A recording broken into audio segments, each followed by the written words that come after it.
To show assistant menu button as edge icon in Samsung Galaxy S23 Ultra, swipe down the top of the screen and then tap setting icon.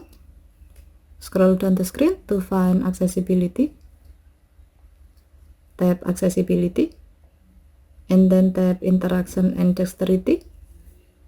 Tap assistant menu and then tap the gray on offset next to show as edge icon to enable this option. When the switch turns blue, it means that this option is on and your phone will display assistant menu button as the edge button. To access item on the assistant menu, tap the edge icon and then select the item you like to use. Okay, thank you for watching. Have a nice day.